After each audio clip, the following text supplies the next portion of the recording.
Hello everyone, সবাইকে নতুন বছরের আগাম শুভেচ্ছা। শুভ পয়লা বৈশাখ জানাচ্ছি সবাইকে।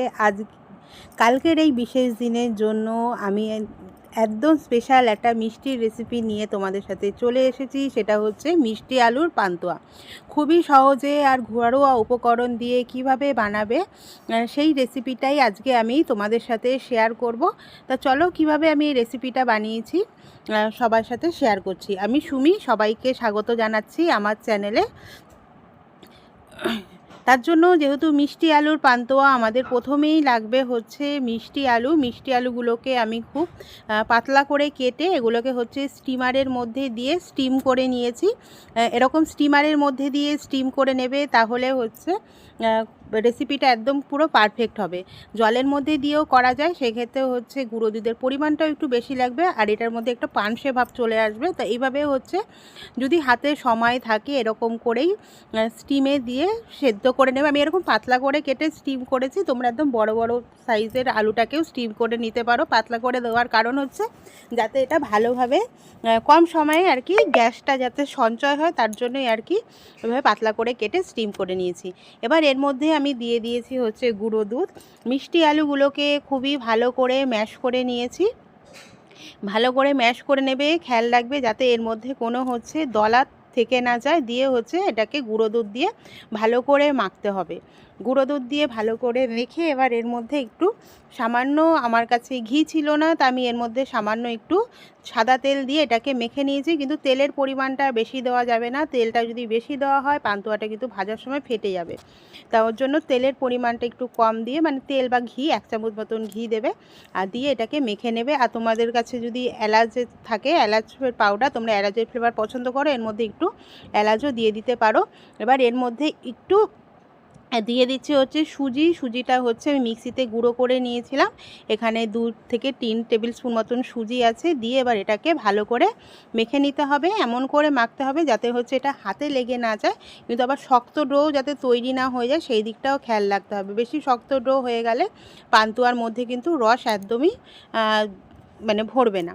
ওর জন্য এটাকে একটু এরকম করে আমি যেভাবে মাখছি এরকম করে মেখে নেবে। আর খেয়াল রাখবে যাতে মিষ্টি আলুর কোনো দলা এর মধ্যে থেকে না যায়। বা তোমরা চাইলে, আমি হাত দিয়ে ম্যাশ করেছি, তোমরা চাইলে গেটার দিয়ে গেট করে নেবে, তাহলে একদম ফাইন ম্যাশ তৈরি হয়ে যাবে।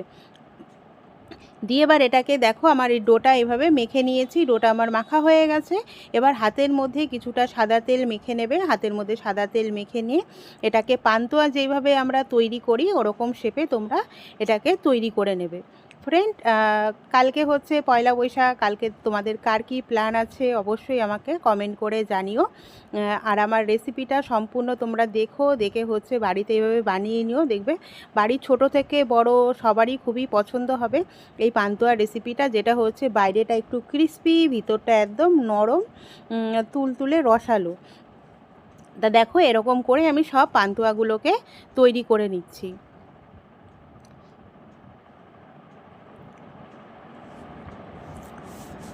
তোমরা কে কোথার থেকে আমার রেসিপিটা দেখছো তোমরা অবশ্যই আমাকে কমেন্ট করে জানিও। আর আমার চ্যানেলটাকে কেউ নতুন ভিজিট করে থাকলে চ্যানেলটাকে একটু সাবস্ক্রাইব করে দিও।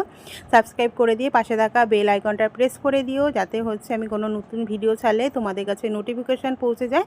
আমার চ্যানেলে আরও মিষ্টির রেসিপি আছে, তোমরা চাইলে সেই রেসিপিগুলোও দেখে কিন্তু কালকে বাড়ির জন্য একদম, যেহেতু পয়লা বৈশাখ, একদম হচ্ছে বাঙালির মিষ্টি ছাড়া তো বাঙালির মানে শেষ পাতে মিষ্টি না থাকলে বাঙালির খাওয়া অসম্পূর্ণ থেকে যায়।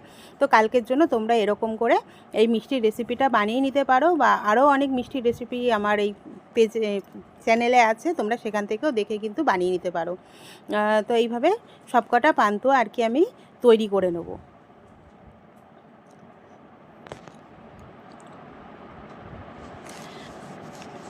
পান্তুয়াটাকে ভাজার জন্য আমি হচ্ছে তেল ভাজছি। তেলের মধ্যে একটু তোমাদের ঘি থাকলে একটু ঘি দিয়ে নেবে, সাদা তেলেই ভাজবো। আর এটা হচ্ছে চিনির যে রসটা, চিনির রসটা কীভাবে তৈরি করেছি আমি তোমাদের সাথে শেয়ার করছি। ভিডিওটা আমার স্কিপ হয়ে গেছিলো। এবার দেখো এই তেলের মধ্যে এগুলোকে দিয়ে দিচ্ছি। গ্যাসের ফ্লেমটা লো টু মিডিয়াম রাখবে, একদম কিন্তু হাই ফ্লেমে দেবে না। হাই ফ্লেমে দিয়ে ভাজলে ভিতরটা বাইরেটা পুড়ে যাবে, ভিতরটা আর কি কুক হবে না। তো এইভাবে লো টু মিডিয়াম ফ্লেমে রেখেই পান্তুয়াগুলোকে ফ্রাই করতে থাকবে, গোল্ডেন ফ্রাই করবে যতক্ষণ না এটাকে গোল্ডেন ফ্রাই হচ্ছে। উল্টে পাল্টে নিয়ে একটু ফ্রাই করে নেবে। আর রসটা তৈরি করার জন্য আমি 1 কাপ হচ্ছে চিনি নিয়েছিলাম, তার সাথে নিয়েছি 1.5 কাপ জল।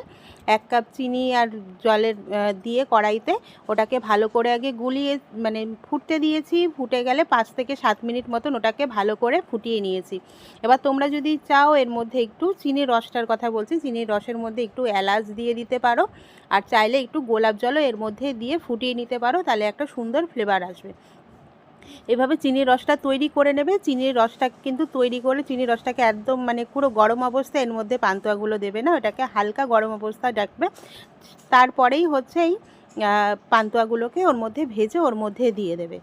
তা দেখো এরকম করে আমি লো টু মিডিয়াম ফ্লেমে কিন্তু পান্তুয়াগুলোকে ভেজে নিচ্ছি। পান্তুয়াগুলোকে একদম গোল্ডেন মানে হালকা মানে ডিপ ব্রাউন কালার করে এটাকে ভেজে নেব।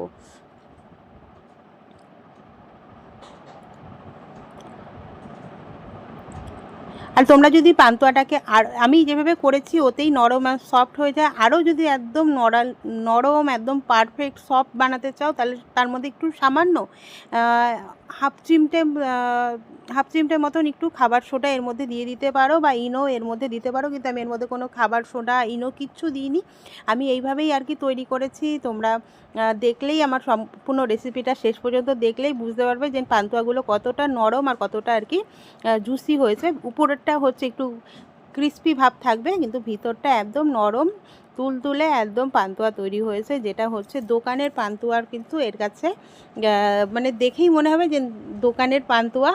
লোকে তোমাকে জিজ্ঞাসা করবে যে তুমি কোথা থেকে আর কি এই পান্তুয়াগুলো কিনে এনেছো। তা দেখো এরকম গোল্ডেন ফ্রাই করে করে আমি পান্তুয়াগুলোকে ভালো করে ভেজে নেবো।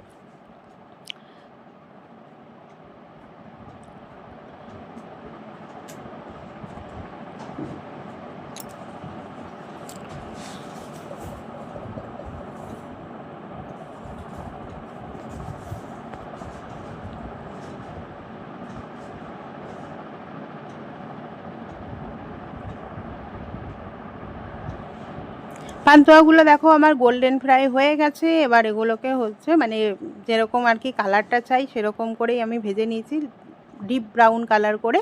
এবার বেশি ভাজবে না, তাহলে আবার হচ্ছে কালো হয়ে যাবে। এবার হচ্ছে এগুলোকে গ্যাসের তেলের থেকে তুলবো যখন, গ্যাসের ফ্লেমটাকে হাই রেখে তুলে ওটাকে হচ্ছে চিনির রসের মধ্যে দিয়ে দেবো। চিনির রসের মধ্যে দিয়ে হালকা গরম চিনির রসের মধ্যে পান্তুয়াগুলোকে দিয়ে দেবো। চিনির রসের মধ্যে দিয়ে ঘন্টা দুয়েক এগুলোকে ভালো করে ভিজতে দাও। ভালো করে ভিজলেই আমাদের রেডি হয়ে যাবে নরম তুলতুলে একদম মিষ্টি আলুর পান্তুয়া। তো ফ্রেন্ড, কেমন লাগলো আমার এই রেসিপিটা তোমরা অবশ্যই আমাকে কমেন্ট করে জানিও। আর রেসিপিটা যদি ভালো লেগে থাকে একটু ফ্রেন্ড আর ফ্যামিলির সাথে আমার রেসিপিটাকে শেয়ার করে দিও। আর চিনির রসটা কিন্তু খুব একদম গাঢ় করবে না, তাহলে কিন্তু পান্তুয়ার মধ্যে হচ্ছে চিনির রসটা ভালো করে ঢুকবে না। তাই জন্য এরকম হালকা গরম অবস্থায় দেবে, আর চিনির রসটা হালকা চ্যাটচ্যাটে ভাব আসলে তারপরেই চিনির রসটার মধ্যে পান্তুয়াগুলোকে দিয়ে দেবে।